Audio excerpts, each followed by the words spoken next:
Hey guys, I just wanted to take today to address a topic that is super common in all climbing communities, and that's the idea that it's the strength versus technique debate. And yeah, I just want to throw my 2 cents into there. So for me, I don't think bad technique doesn't necessarily mean bad footwork. So that's probably going to be the title of this video.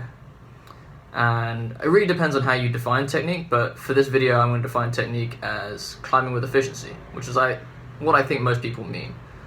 Usually you think of someone with bad technique, so this is the first category. Someone with bad technique, probably someone that's quite new.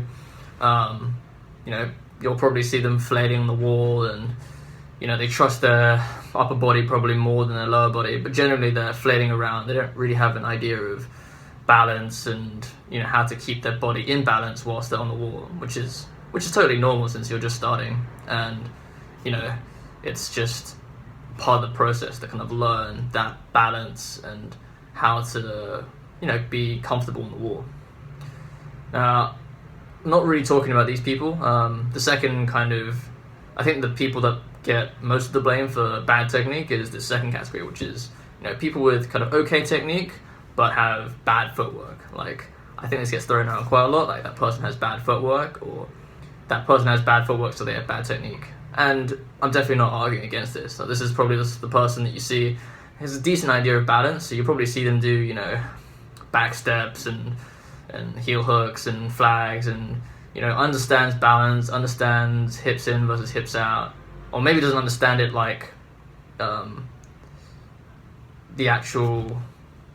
they understand it intuitively, but maybe they don't know what their body's actually doing. But yeah, I mean, these are probably most often people that also they trust their fingers and their arms more than their lower body, so they end up with their feet off the wall, especially on hard boulder problems. So if they're warming up, they actually look like they've got pretty good technique, but then when you see them on harder boulder problems, you probably see them with their feet off the wall. They might have quite strong core, but they don't know how to use their core, and that's I think someone we would categorize as having bad footwork, because their feet are always coming off the wall. Now for me, I don't think it doesn't necessarily mean that they have bad footwork. I mean, I'm not entirely sure when people say someone has bad footwork, I'm not entirely sure what they mean, because they know how to do all these techniques, but maybe it's a case of they aren't strong enough in that position, so their glutes or their lower body can't actually hold them in that position for that long, or they are just too strong. They get used to pulling up with their arms, and this is obviously bad technique as well, but it's not bad footwork. They're basically pulling themselves off their feet using their upper body. And I've seen a lot of people in the climbing gym do this. They basically try and keep their foot on the wall. They do a move, and then their foot comes off because they basically just pulled too hard, and they kind of go into a dynamic dead point position like this, and they grab it like this, and then their feet come off the wall. But really, they should be as low as possible with their arms straight to kind of catch like that, so the center of gravity is low as possible, and they can get more weight on their feet, and so their feet can stay on the wall. Now, this is definitely someone that we categorize as having bad technique. But I think that this is where I differ on the general opinion of someone with bad technique. So, for me, like I said before, I define technique in climbing as climbing with efficiency. So, this third category of someone is people with good technique but need to climb dynamically, or some people call them people who go small climbing more than they boulder. Obviously, it's a generalization, but generally people that boulder climb more dynamically, people that sport climb more statically. So usually you think of a sport climber with having really good technique, and they have to, so because they have to stay on the wall longer. But for me, this is also, if someone does it too much, this is another case of bad technique. A climber that uses lock-offs too much and doesn't climb dynamically is, one, climbing not efficient enough on the climbs that they can do. So on easier routes, they're not climbing super efficiently because they're always static. They're always, locking up to this hold, then locking up to this hold, and they're using a lot more strength that way. And two, they're limiting the overall level at which he or she can climb at. Climbing without dynamic movement is like driving a car in first gear all the time. You know, you're going to run out of fuel before you get to your destination, and you know your top speed is crazy limited. So for me, this is also a different kind of bad technique, and I just want to get my 2 cents out there, because I think there's a stigma on bad technique being bad footwork, or you know, overcompensating with strength, which is definitely a part of bad technique. But I think there's definitely other genres of climbers that have, you know, pretty good footwork, but it's another category of bad technique if you're not using strength to climb more efficiently. And I think that's what I'm trying to get at. Like, you can use strength to improve your technique. And I think now, I mean, the last year or so, I've also been doing some extra training, Pilates and stretching, and I've definitely realized that I understand my body a lot better now. You know, my technique still needs to be improved, but just understanding that having good footwork doesn't necessarily mean I have good technique, and it doesn't necessarily mean I'm climbing as efficiently as I can be. And being strong isn't a flip to having bad technique, as in it's not mutually exclusive, and strength can also improve your technique.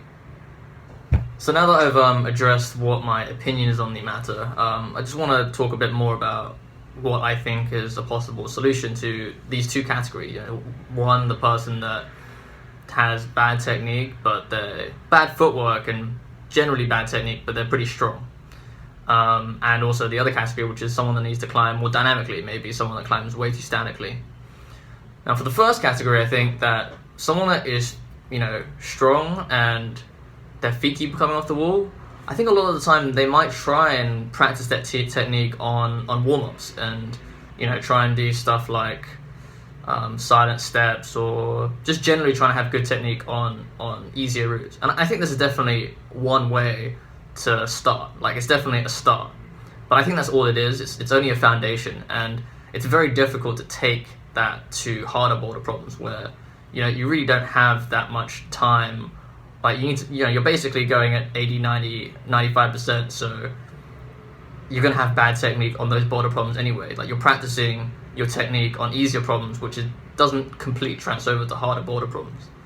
I think it's one of the biggest problems that these kind of climbers have is that they don't focus on their feet enough, and they don't focus on whole body tension. So when you're trying to keep your foot on the wall, if your foot is, you know, really tense and tight, that's going to help keep your foot on the wall. But you got to remember that your foot is connected to your calf, which is connected to your you know, your hamstrings and your quads, and it goes all the way up your leg and into your glutes and your core, and all the way up, and then it connects to your, you know, your chest and your shoulders and your arm, and it creates this line that goes all the way through your body from your fingertips to your toes. And this is what I mean by whole body tension, and that's what keeps your feet on the wall, right? It's not just having, you know, a strong calf that just holds your foot there. I mean, that's a part of it, and obviously your body's connected by muscles and bone, and it's going to help you keep on the wall, even if you don't have any tension. But if you have full body tension, think of it like doing a front lever, right? So if you're really good at front levers and you have that full body tension across your body, then you should have really good body tension. You should be able to keep your feet on the wall on almost any problem. And I think that's just what most climbers need to work on. They need to work on, they might have a great core, but maybe their glutes aren't strong enough, maybe their calf isn't strong enough. They need to work on focusing on tensing these muscles at the right time. Like, they might have the strength already, but they need to focus on really trying to tense all the way up their body when they're doing a particular hard move. So if they're doing a really hard move, think about really pushing with their toe, their calf, their hamstring, their glutes, you know, their entire core, keeping everything tight, so when they go for the move and they catch the hold, the whole body, that line exists and it's all tense, and they can keep their foot on the wall. So I think this is one way to practice it. Whilst you're doing hard moves, just think about that mental aspect of it. And for the other side of the coin, for those with, you know, that climb too statically and need to climb more dynamically, I think it's one way to start is to stop thinking about it as, you know, I can't climb dynamically or I need to work on my dynamic moves, but think of it more as a technique thing. It's a technique training. So right now you have the strength because you can lock off tons of moves, and you know you can pull all the way up to here and reach out, and you know, that's easy for you. And climbing dynamically is just using that strength and learning how to apply it in a short space of time, and you know, use that momentum during your climb. And that takes a lot of coordination. It's not just pulling really hard with your arms, it's a coordination between your arms and your feet.